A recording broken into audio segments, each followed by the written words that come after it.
as they come in because I don't like to take up the whole time if I don't have to. So just a reminder that my contact information is on the Start Here page and the syllabus is there and there's some links here. Just, sometimes we forget that those tools are there for us. I try to put things in a lot of places so that it's easy for you to find the links and things like that that you're looking for. But today we're going to go to week 4. Can it be week 4 already? Time flies when you're having fun. All right, I'm gonna close this up for a second. So this week we are continuing with short fiction, and this week we're looking at point of view. And we're also going to delve into some critical lenses, which you should have read generally about last week, but this week we're going to start looking at some specific critical lenses, and that's working into the paper, which your first paper will be about critical lenses. So you'll choose a short story from a list, and you'll analyze that short story through one of the critical lenses. So this week I wanted to orient you to 3 of the critical lenses so that you can start to learn how we would look at fiction through those different viewpoints. So if you skip down here to updates, before we start with the content, I wanted to go over a few things. I think it's, since we only meet once a week, I think it's good to just kind of go through some, info, updates, questions and answers and things like that. The district is getting closer to making some choices about how we're going to go back to school and phase that in. You probably saw me posting about a survey. It's also all over the school Twitter and the district Twitter. So the district is going to file for the 4-week extension, 4-week extension, which means that they don't have to implement full staffing and full attendance at the school until the end of October. But what they don't know right now is how many people would want to come back and do a hybrid schedule, and how many people would want to just stay on distance learning. You're allowed to stay on distance learning all year if you want to. That's up to you. It's like a family decision for you to make. You can even try hybrid, and if it doesn't work, you can go off of hybrid back to distance learning if you want. But we have to start allowing some students back on campus starting on the 28th of September. So right now the district's trying to figure out on their plan we have to tell the state what groups of people are going to be allowed back. Obviously they want to do it safely, so they're thinking about social distancing. They're thinking about, how can we have a small student population back on that day and still be 6 feet apart and have, all of those things in place that we need to have. So there's a survey, and if you click right here, you can get it. It's also in your Google Classroom, that they want everybody to fill out so they can get a feel for how many people want to come to hybrid and how many people want to just stay on remote. So do you want me to talk about hybrid, or did I do that last time? I don't think you did it last time. Okay, well, it's worth repeating, I guess, so that you can make a decision. On that survey, the whole first page is describing the circumstances and what they've put into place so that you and your parents can start making decisions based on how they're going to be, protecting you and all that sort of thing. But hybrid is where I think they're going to keep the same schedule that we've been having with the remote learning. So the classes are shorter. The day ends at 2:45. There's still that teacher support at the end of the day. And it's got the asynchronous, synchronous schedule. I think that's going to be the same. What's going to be different is if you choose the hybrid option, you will be going to school 1 or 2 days a week so that you can meet in the classroom with your teachers and go through your schedule. And so some students will still be on remote and some students will be in the classroom. Now they figured out how many students can be in the classroom based on like a 6-foot radius. And it's like, 8 or 9 students. So they're really anxious to get the information from the survey to see how many people want to be on campus, because if it's too many, they've got to make some decisions. I mean, there's not another dual enrollment English 4 teacher. So I would have to be in a location where I could have more than 8 people if they wanted to come back, if that makes sense. So they're trying to do it safely. So the survey is important for that. They're also trying to decide which populations are going to come back first and be given that option. Not everybody's going to be given the option to come back on the 28th, because you have to phase it in little by little. So they're looking at populations like students who have connectivity problems, who haven't been able to get on the internet. They're looking at special education students who need support for their learning. They're looking at transition age students like 9th grade, 5th grade, kinder, stuff like that. They're trying to decide which groups should phase in when. And so the survey helps with that. So if you haven't done the survey, I think do that as soon as possible so that they can make, I'm not making a decision, they can make the best decision possible for our gradual return back to school. But from what I understand, all of the teachers are required to be back on the 28th. So in a couple weeks, what will happen is I will probably be still doing the same kind of thing. And if you're at home, you'll either watch on a recording or live while I'm teaching the students that are there in the classroom, if that makes sense. Yeah. I'm not really sure how that's going to go. They haven't given us any guidelines about how we're supposed to teach on the hybrid schedule. So I'm trying in my mind to figure out what that's going to be like.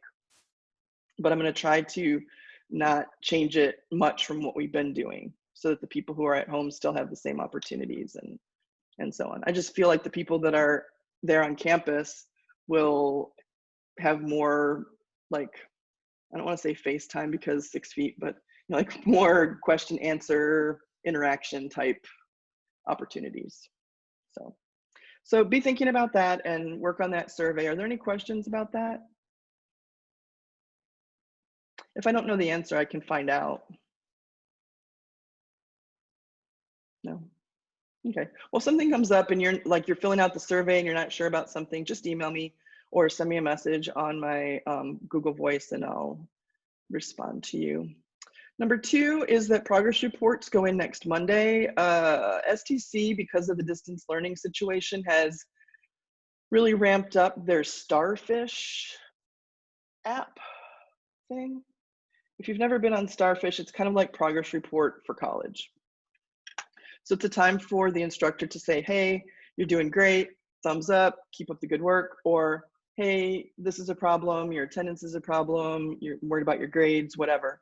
So if you want to check that, Starfish is over here, the interface is over here. It looks totally different for students than it does for me, so I'm not going to click on it, but you can get to your Starfish either through your JAGNet account, or I put a little link right here so that you can get to it. So next Monday, I'm going to upload the progress reports for East, and I'll put the same information also on Starfish because they want to make sure that we're communicating with students at the college about their progress. So just FYI, if you have something outstanding, I've been putting grades in as we go. So if we haven't had a lot of grades, but if something is a problem, you should contact me right away so that we can communicate about it. Maybe a grade got entered incorrectly, or maybe you missed something and you need an opportunity to go and see if you can get some points for taking care of it, whatever. But progress reports do go in on Monday, so keep that in mind. Formatives, I've been grading formatives and trying to help people improve who need to improve on their formatives. I want you to keep in mind that the formatives are not just for attendance. I'm not just asking you to do something so that I can know that you're here. It's a crucial part of class. The questions that I'm asking you are me checking to see if you're doing your assignments and reading and interacting with you. I don't know if you know, but on formative, you can see, mine looks a little different than yours does too, because I've got all the classes, but there's a little bell up here in the upper right-hand corner, and there'll be notifications there. Oftentimes, I would say 95% of the time, I'm giving you a comment on your formative. Either I'm engaging with what you're saying and trying to like have a little dialogue with you about your ideas, or I might be noting something that you could do to improve your score overall, because the scores on those do go into the grade book. This Friday, I'll put in your average on your formatives for the progress reports. So it's important that you do some thinking. I'm checking to see some key elements. And I posted last week, I think it was on Thursday, because I'm a little worried that some people are just sort of like putting the most general things, and those are going to be ones or twos, because your job is to show me that you're doing the reading material. I'm not giving quizzes right now. I mean, I could, but I'm not going to, because I'm using formatives as a way to check and make sure that you're doing the reading that I'm assigning. So some people are getting low points, and I don't want that to bring your overall average down. So I posted this the other day, and I kind of want to go over it a little bit. Some people are doing great with their formatives, and those people are getting 4s and 5s every time. So their average is going to be, you know, like a 90 when I put it into the grade book. Other people, I think, either they can't answer, or they just aren't elaborating on their answers. So I've been trying to put comments to help. Keep in mind that I'm looking for these things with the formative. I'm looking to see that you have read and thought about what I'm assigning you. This is not a class where you're going to read something and I'm going to come in and explain it to you. That does not happen in here. You have to read on your own. If you have questions, you can certainly ask me. I mean, I'm here to clarify things, but I'm not going to interpret the literature for you. I'm not going to explain what things meant to you. It's not going to be Mrs. Ramos explains the literature to you in class. You're supposed to do that work. I'm asking you questions to get you thinking a little bit deeper on formatives. And if we want to have a discussion because there's an especially difficult piece, like Araby is kind of tough, then we can talk about it. But I don't want you to think that the reading assignments are optional, because when you come in, I'm going to go over it and explain everything to you, because that does not happen in here ever. So all of your reading assignments are important, and I'm treating you like a college student who can read them and understand them. And if, you know, if there's words you have to look up, you're doing that work to make sure. So if your responses are so vague that I can't even tell if you read the story and processed it, that's not going to be a good score. That's going to be a 1 or a 2. But if your response is such that I can tell that you read it, you're thinking about it, you're applying some of the terms, and you know, you're thinking about conflict, and you're thinking about theme, and you're thinking about, you know, characterization, then those are going to be good scores. You don't have to have it all figured out, but you need to do your part in reading through the material. And so if I can't tell that from the formative, then it's just not going to be a passing score. So I want to make sure that you're using your terminology. So if you mean the protagonist, say the protagonist, right? If you mean the climax of the story, then, you know, throw that terminology in there. I'm looking to see, are you thinking about it? Is your mind at work on our material? I also want to see that you can communicate a complicated idea. I'm not asking simple Simon questions.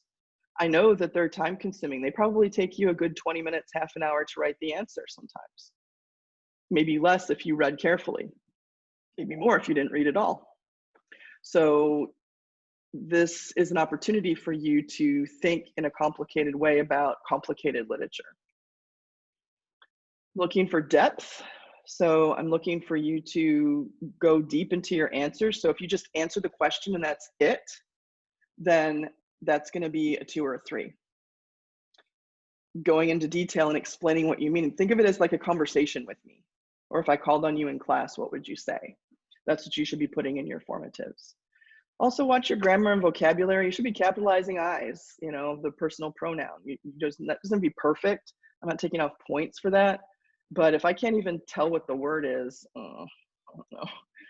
And we're at the adult level here with this class, so maybe just take a little look at it before you submit, just to make sure that you don't come off like a, you know, 5th grader or something. All right, I did also put some examples down here, so I'm not going to go through those with you, but I thought, you know what I'll do is when I run across a couple that got the 5 points, I'll put them up there for some of our other questions, just so that you can see what people are doing to get the 5 points. I didn't write these are student responses. Maybe you'll see yours on here. So this is an example of a 5. Is this the only way that you can get a 5? Of course not. I just need to see that you're doing these things. So maybe before you do the one for today, give it some thought, think, okay, well, she's not giving us quizzes, so I need to find a way to make sure that she knows that I'm reading what I'm supposed to be reading and understanding it. So the formative is your way to do that. If I have to start giving quizzes, I'll start giving quizzes, or I'll start counting formatives as quizzes and give you 15 minutes to do them or something. I don't want to do that because I think that's kind of mean, but you know, I need to know that you're reading and understanding. Does that make sense? Yeah. All right.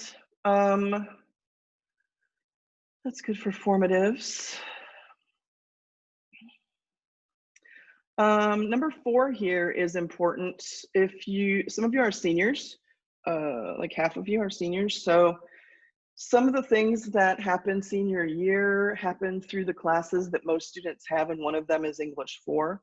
So this week, the counselors are going to be working with you on Thursday for the Apply Texas. Juniors, this does not apply to you. You do not have to do this until like next year. But the counselors are trying to figure out a way to meet with you to help you with your Apply Texas.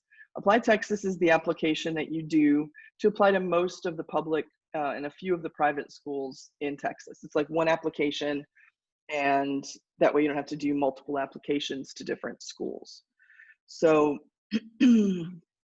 they're going to come in during this time on Thursday. And I think they're going to have 2 or 3 counselors. They're going to talk about Apply Texas. If you've already started yours, then they'll help you with wherever you are. Maybe you stalled out on it or something, or you have a question. If you haven't started, then they're going to help you get started on that day. So you'll just come to the regular Zoom meeting that we have at 8 o'clock. I'll open it up, 10 minutes ahead like normal. The counselors will be in there. I'm not going to be doing anything. It's going to be them. And they're going to I'll put you in some small groups so that each counselor can meet with the students, you guys, and talk with you about where you are with your Apply Texas and get you started with that. So the other thing that's happening with Apply Texas is that I will help you with your essay. The essay is a super important part of the college admissions application. So I want to make sure that I'm a resource for you. I'm working on a project right now that should be ready by the end of the week. That's kind of a walkthrough with videos on different topics with college admissions essays. I've been working with students for almost 20 years on their college admissions essays, and we've had a lot of East grads successfully end up at the schools that they had dreamed about. So I want to give you some advice without taking too much class time because of the juniors. So I'm making like a little slideshow with intermittent videos that are explaining some of the things to think about when you're working on those essays, because it's nerve-wracking for seniors, I think, to work on those essays. So that's coming probably by the end of the week. I'll post it and then I'll highlight it for you next week too, so that you know that it's available. So any questions on the updates there? Anything that is like housekeeping questions or anything that I can go over for you that I didn't put up there?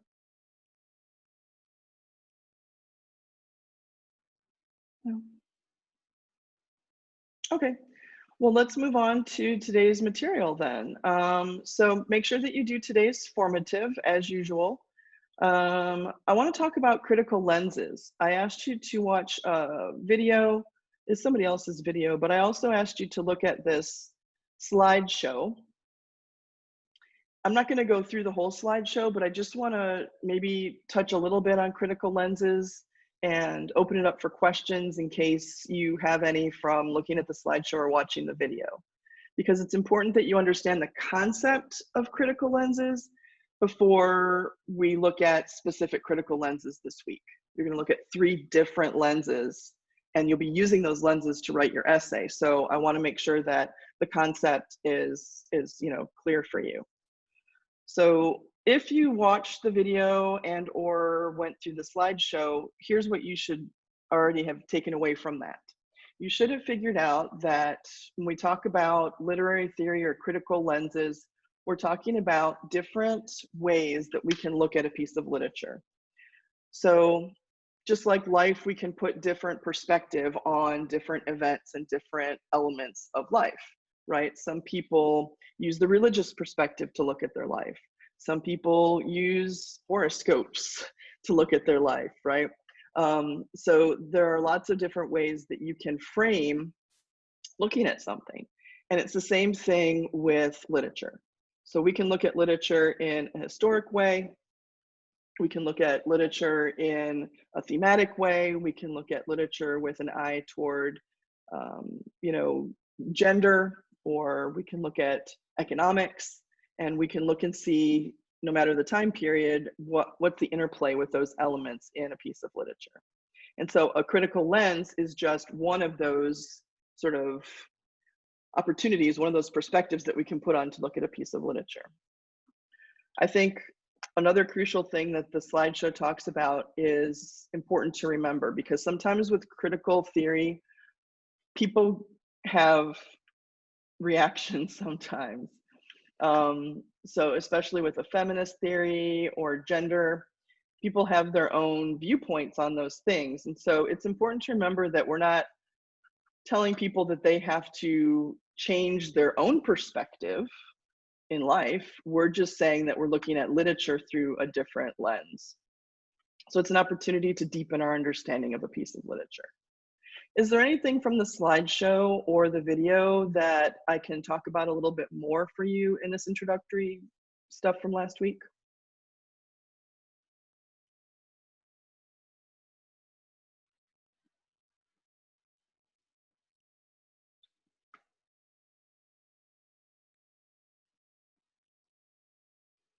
Okay. Well, this week, if you look down here before the next class period, there are 3 different critical lenses that I want for you to learn about. And there's a slideshow for each one. So you should take careful notes. You're going to use these perspectives when you write your paper. So we have our first paper coming up. There's only 2 papers this term. And one of them is an analytical paper, and you're going to look at a new piece of fiction through one of the lenses. And that's what the paper is going to do. So it's kind of crucial that you understand lenses and you understand the different type, what the different ones, you know, filter, so that you can accurately execute your paper. All right, so these are the 3 that you're going to look at. The PowerPoints will walk you through, and you can take notes in whatever way makes sense to you so that you can use these lenses in your essay. All right. Another thing that I asked you to do this week was to read about point of view. I don't think much of this was new to you, but maybe a few things were new to you. So I want to go through the chapter, and, you know, stop me if you want me to talk a little bit more about any of these elements. But when we say point of view, we're talking about the way that the author has constructed our window into the story, right? So the narrator and their position in the story is super important. We have first person narrators. Hopefully you're making notes on all of the bold type. But the first person narrator is the one that is involved in the story. A first person narrator is always unreliable. If you don't have that in your notes, then I want you to add it right now. Why is a first person narrator always unreliable?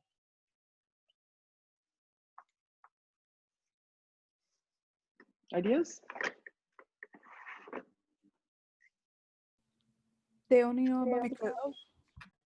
Yeah, they only know about themselves. They only know from their own perspective, right?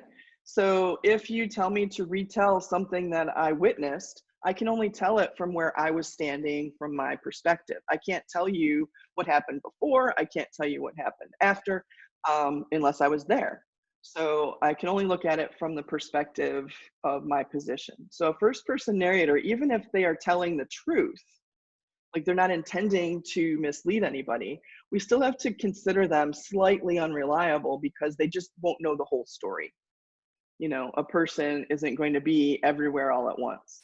So a first person narrator is inherently unreliable, and we need to kind of like figure out in what way are they unreliable. Like both of our stories for this week, The Yellow Wallpaper and Araby, are both first person narratives. And we have to say, okay, well, they're telling their story from a true perspective. I mean, they believe what they're saying. But from the outside, we can look at them and we can say, probably their perspective is blinding them to other things. They're not seeing certain things because they're too involved in them, right? But from a distance, we can look and we can say, oh, that's a problem, or that, that's not going to work out.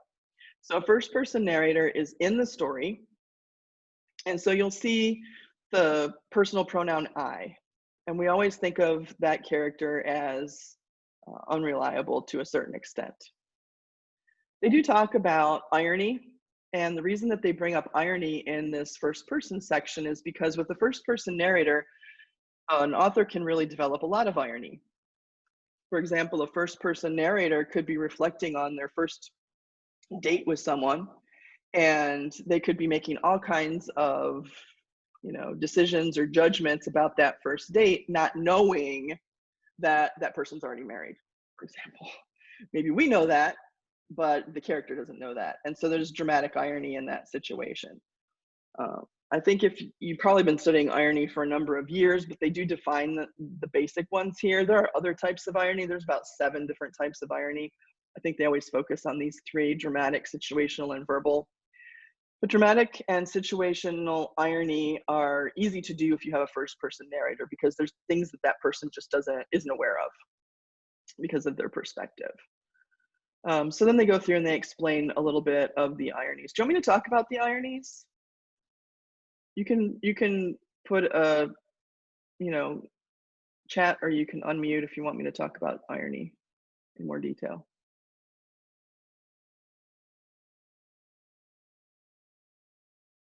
Okay, you should be able to use those terms correctly when you're writing about pieces of literature. So unreliable narrators, already talked about that. They specifically talk about the yellow wallpaper here. So, that's a good example. And they also talk about a couple other stories that you haven't read, but third person narrators. Okay, so there are a number of different types of third person narrators, and the third person narrator is removed from the story. So they are not part of the action, they're just telling you about the action. An omniscient narrator is one that knows what the characters are thinking, almost like a godlike narrator. They can tell you, what the person's thinking, their decision-making process, etc. There are limited omniscient narrators. So there are some third-person narrators that only let you see into the minds of certain characters. People sometimes have trouble distinguishing between the full omniscient narrator and the limited omniscient narrator. So the limited omniscient narrator is a narrator that knows into the minds of the characters, but only certain characters, not all the characters. And so that can create some irony also. We usually think of the third person narrator as more objective than the first person narrator, because from a distance, they can be a better judge of the events. If you're wrapped up in a situation, it's hard to be objective. You've got involvement in that setting, like a first person narrator, but a third person narrator is removed and can therefore be a little more fair and reliable, because they're watching, not involved, like a witness, right? So then they walk you through some examples of some of those. There are a few other special points of view. One is the child's eye perspective. They talk about it here on this page. Did you all read To Kill a Mockingbird? Like when you were sophomores? Lots of times they assign it. Yeah, so that's a child's eye narrator, because Scout is like 8 years old and she's telling the whole story. So there's certain things that Scout talks about that she just doesn't understand because she's 8. But when we read it, we know, okay, that's racism. right? Okay, this trial is super important to the town, and she's sort of like, I don't know, my dad's always busy. You know, he's got this case going on, and she doesn't understand the implications of that case as well as somebody who was 20 might understand the implications of that case. So the child's eye narrator is a special form of first person narration where we see everything through a child's eye and a child's viewpoint. So that's a special one to keep in mind. And that's different from the adult first person point of view.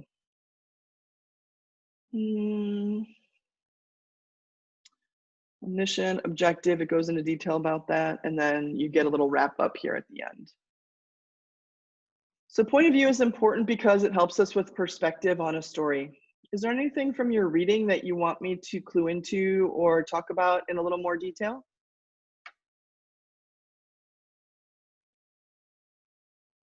I kind of went over it generally, but that doesn't suffice for reading through the material and taking your own notes. So I just go over it to make sure if there are any questions and to kind of explain it in a slightly different way.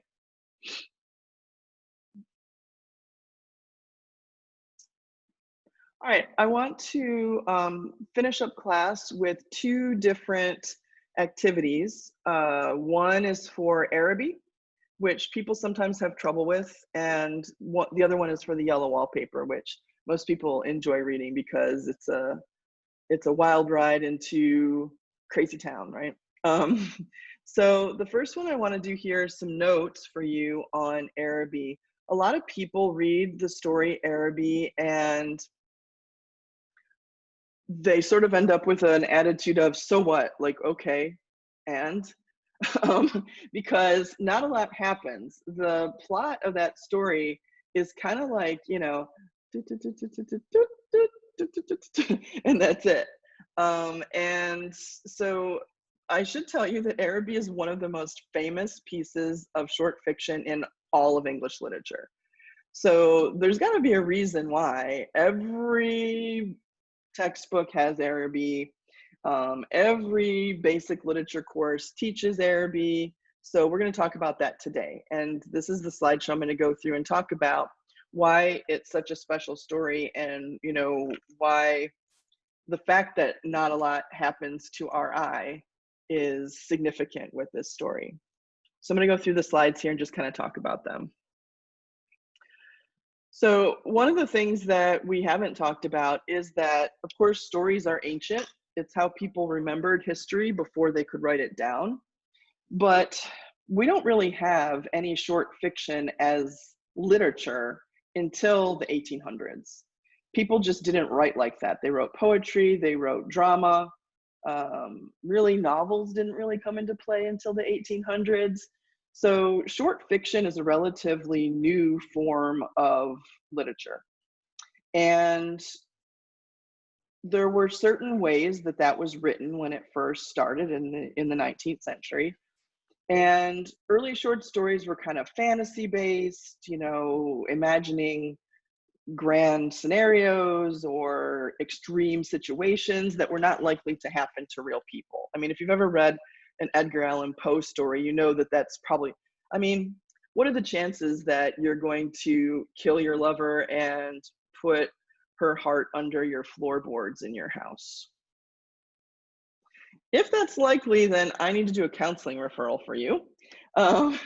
But that's not a likely thing. So a lot of fiction in the 19th century was sort of this extreme type of literature.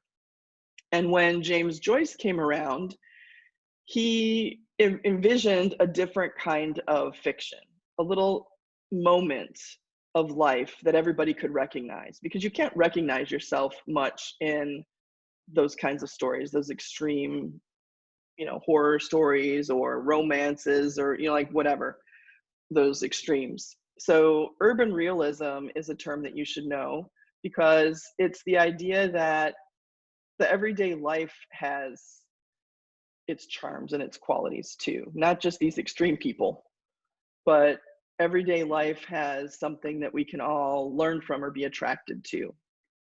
So James Joyce started before anybody else using the idea that everyday reality is something that we can read about and be interested in, the lives of ordinary people. And through that, we can see criticism of society. We can see, where we might be critical of our government or our choices as a society or what we value. And so Araby is a story, it's a good example of urban realism because we have Dublin is our setting, right? We have our main character who is a boy. So we have that child-eyed narrator, right? And that character goes through some experiences which to us are kind of mild things. He looks forward to going to a place where he can buy a present for a girl. It's basically the story, right? So what? Not interested, right? Pass. But that's the whole point. The point is that we've all been there. We might not have been to Araby, but we've all been in a position where we want something and we don't have the power to get it. And so James Joyce has us saying things like, you know what? We don't have to look at extreme people. We can look at ourselves and we're just as interesting, right? There's things that we do that are happening on the inside of our decision making and our internal conflicts that are just as viable and interesting as those characters in Edgar Allan Poe or any of those other early novelists and short story writers. We also can see the quest in this story. Do you remember chapter 1 of How to Read Literature Like a Professor was all about the quest? And we can definitely see that happening in this story. Our narrator is trying to get a present for this older girl that he wants to impress, but problem is he's not really old enough to do it. He's incapable. He doesn't have money. I mean, if you have to ask your uncle for the money to go, maybe you're not ready to court that older girl yet. But he made her a promise, and so he wants to follow through. And so it's his quest not just to get her a present, but his quest for maturity. And we can all recognize that, right? Whenever even at your age, you're probably thinking, oh man, I just can't wait till I'm done with high school. I can be in college, and you're always looking for that maturity, that next step, that level of freedom. And so he goes on a quest not just to get the gift, but also to grow up a little and be a man. But the problem is that he can't.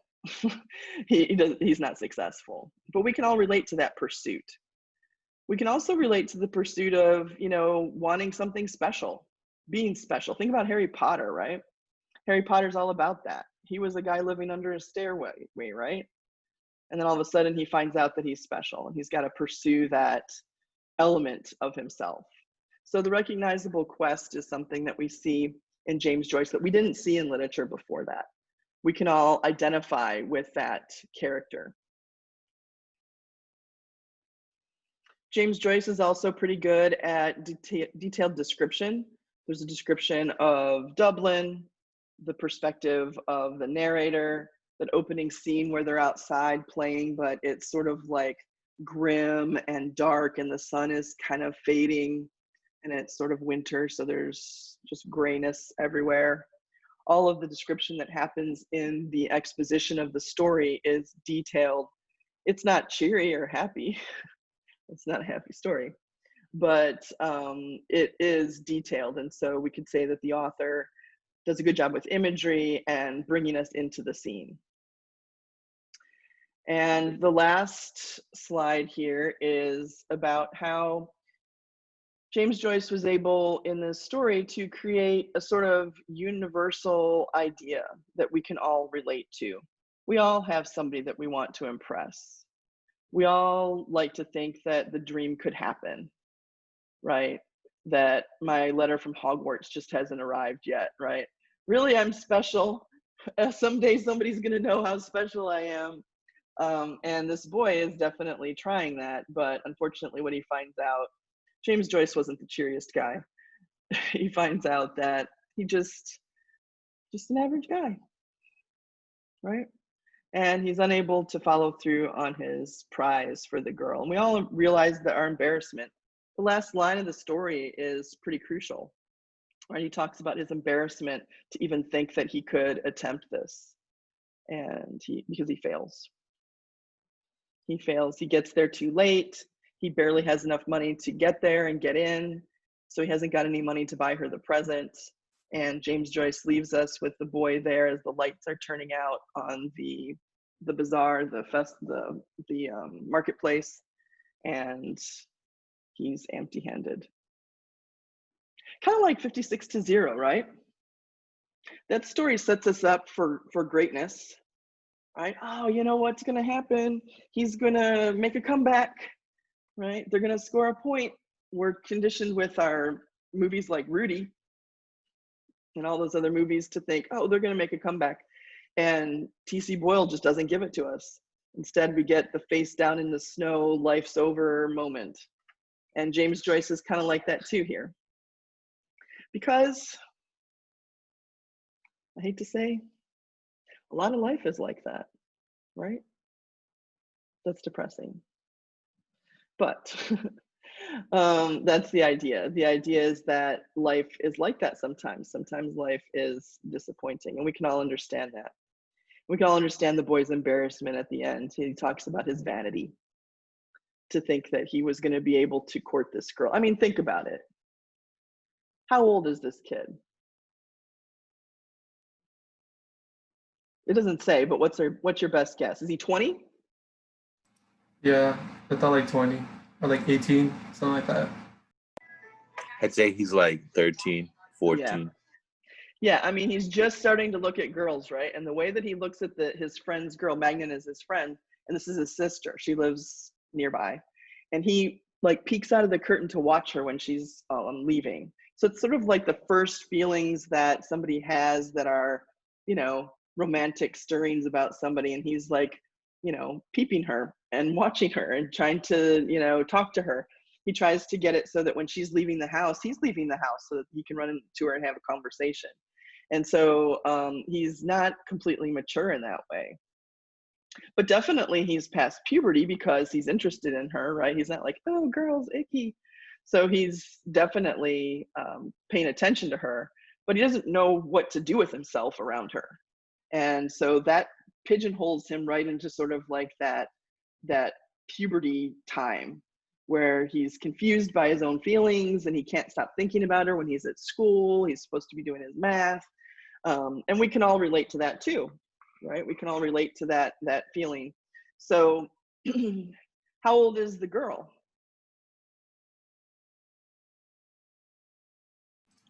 I'd say she's like 17, 18, somewhere in there. What makes us think that? She's older, right? She's his older sister, his friend's older sister. So she's also in the convent, right? Now, they don't mean that she's going to be a nun. They mean that she's at the convent school. She's at Catholic school.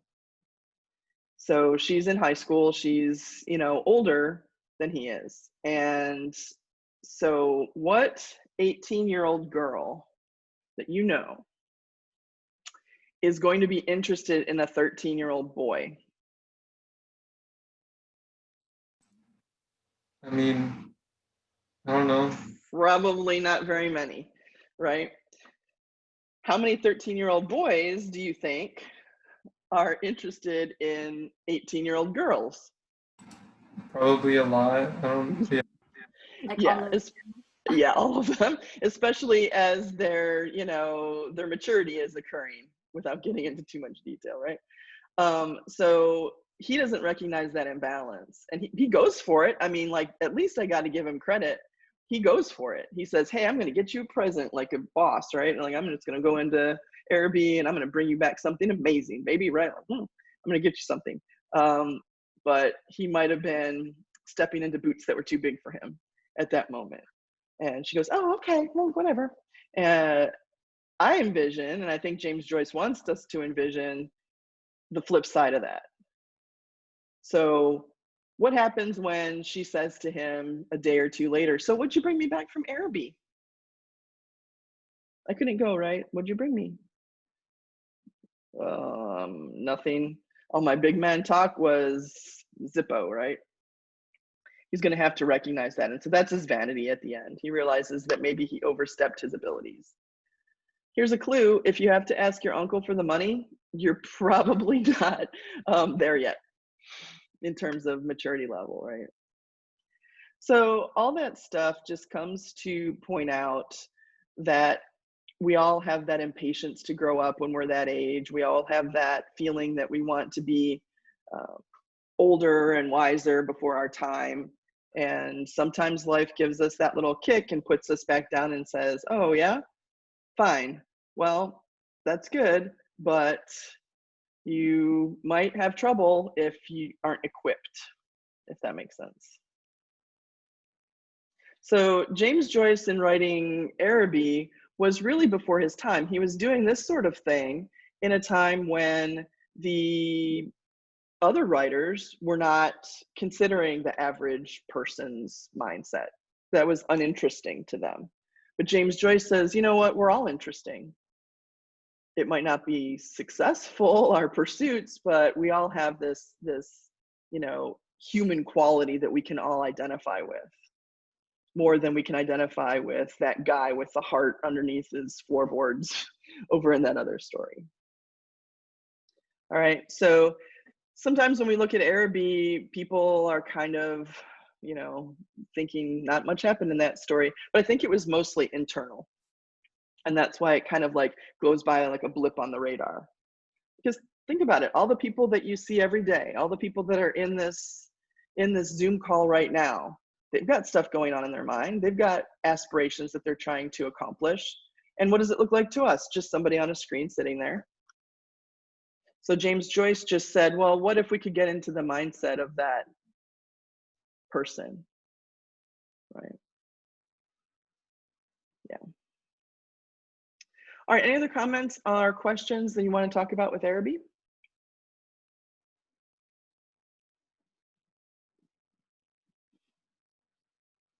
Hopefully now with that little PowerPoint, you can see the depth of why we look at that story as sort of a signpost in literature, as a change in times. And then we can end up with stories like 56 to 0 as a result. All right, the last thing for today before I go through our week assignments, even though I've touched on them, is to talk a little bit about Yellow Wallpaper. Yellow Wallpaper is another story. It's another first-person narrative that sometimes people are challenged by because of the first-person narrator. So I wanted to ask you to read this little article. Charlotte Perkins Gilman, who wrote Yellow Wallpaper, also wrote a year later why I wrote that story. And I want you to take a minute and read her explanation, and then we'll talk about it a little bit. So it's right here. Take a second to read through that. It's not even a page. And then we'll kind of talk about it a little bit. But I want to give you a minute to do that.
You should be near the end of the little article. I want you to think about this question, and then we'll discuss. What are some things that are revealed in Gilman's explanation of the story that really help you understand the story better? What are some things that are revealed here that give you insight into your reading of the story originally? The background. Okay, like what parts of the background? Like how they went to the physician and how like they were like what they were suffering from. Hmm. And that the author herself suffered from a milder form of the problem that the protagonist suffers from, right?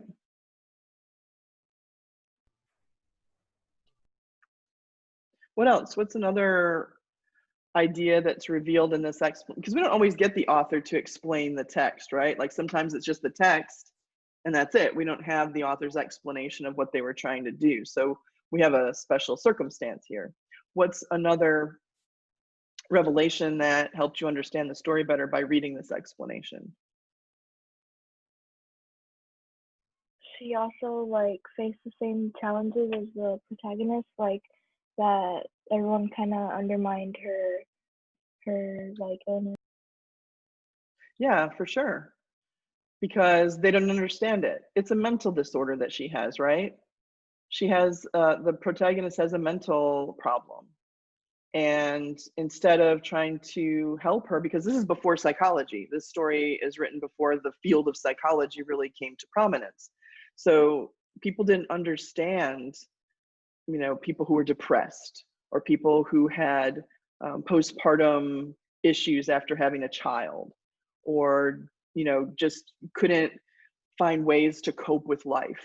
They didn't understand that like we do now. So this is an example of where we have to take our 2020 mind and put ourselves back in time and say, okay, if psychology didn't exist, what would we think of people who were depressed? They're not motivated, right? They're lazy.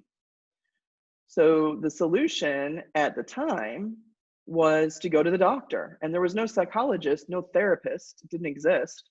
So the physical doctor had to try to diagnose what was wrong with these people, mainly women. And if you read in this description, the solution was exactly what happens in the story. And the author experienced a milder form of it. And it's called the rest cure. It says right here, this wise man put me to bed and applied the rest cure right here in this column. And so what they thought was, well, if you were suffering from a mental problem, what you needed to do was not do anything. You needed to be in a room all the time by yourself, no stimulation, no reading, no writing, nothing to occupy your mind. You needed to just sort of like zone out for about 6 months. Can you imagine that? If you were alone by yourself in a room for 6 months with nothing to entertain your thoughts. I think this is how the whole pandemic is going. Maybe so, right? Maybe so. At least we have our phones and we have Netflix and we have Zoom calls and, you know, FaceTime and all that. But yeah, it would drive you crazy. And so that's kind of what she's saying in her explanation, right? Hey, you know what? Isolation was not the thing that was going to help. And she says, I realized that and I went against my doctor's orders. And I forced myself to get out there. I forced myself to occupy my mind. I didn't listen to the doctor. And so I improved. But she's imagining in her story what would happen if she followed the rules of the doctor. And so our protagonist then is driven to the brink of insanity and falls over the edge by the end of the story. So in this particular passage, we're lucky that we have that explanation of that, right? Is there anything else you want to talk about from Yellow Wallpaper? Anything that I can explain or you just want to discuss? Did she die at the end? No, she doesn't die at the end. There's an image of her husband coming in, who is also a doctor, by the way. And he comes in, she's been locked in this room, in the attic above this house that they have for the summer. And he comes in and he sees that she has torn off all of the wallpaper from the walls and is sort of like just scrunching and kind of like making her way around the room, like just like an animal would if it was pacing in its cage. And he sees that she has actually gone the opposite way of improvement, and she's been driven to insanity. And he passes out seeing her, and she just sort of like creeps right over him and just keeps going. So it's just the fulfillment of her insanity at the end. But what drove her insane didn't have to happen is kind of the message, right? That's a good question. Are there any others out there? What other things are you wondering about that we can talk about?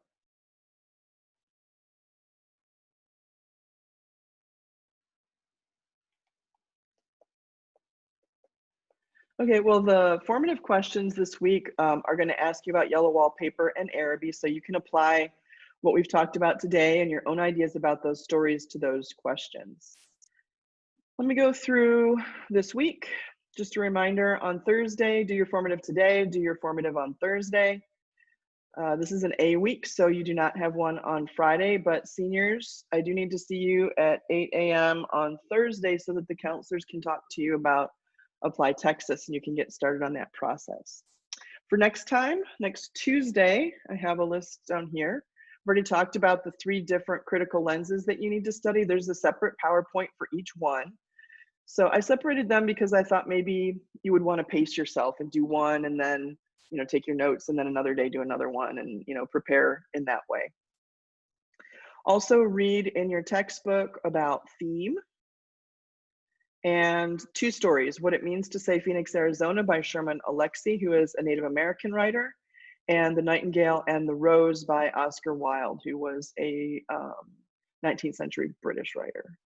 So read those 2 stories and get your background information on the critical lenses because that's going to help you prepare for your first paper. Are there any questions? We went through a lot today.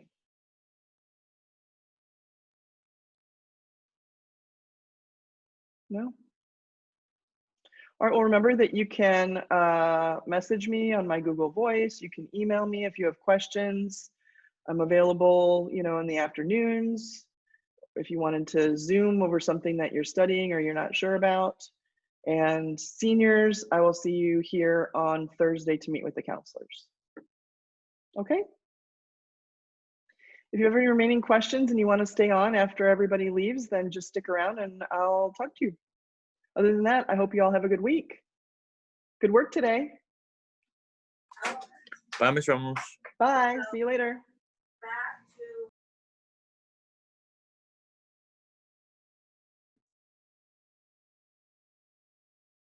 Hi, Mrs. Torres. How are you today? You're on mute. Yet. I have to mute myself. I liked that, but then again, I love the yellow wallpaper. So, yeah. How are you doing today, Mrs. Ramos? I'm doing pretty well. I'm trying to get my mind around what it's going to be like with hybrid. Oh my goodness, I think we all are. I'm hoping, you know, we're not getting too many good. At least the last time I looked at the survey, it was more like we want to stay home. Oh, really? Yeah, it's more. The last time I looked at it, there were more responses for remote learning than there were for hybrid. So we might have a few. I mean, our scheduling is not going to be an issue, I don't think. It's the well, yeah, I know y'all are looking at it from that perspective, but I'm looking at it like, okay, if I've got 3 kids in front of me and 20 online, do I make a video of what I'm doing in class and play it for the kid? Like, who's my primary audience there, right? You know, like, yeah. Or do I just run a live Zoom with the kids that are there? You know what? I would suggest the live Zoom. I don't know. What do you think? Would that work? Well, I was thinking, I mean, I don't know when the kids are going to be coming, the ones that are on hybrid. So are the kids going to be coming on the asynchronous days where I've already met with them and they already know what they're working on this week and so I can just help them? Or are they going to be there on synchronous days where I have to try to figure out? It's going to become like synchronous AB. Like, okay, for example, from what I understand, and please don't quote me on this because I might be understanding it wrong, but I think Yeah. it's like group 1 or group A is going to be synchronous Monday and Tuesday, right? And then group B would be synchronous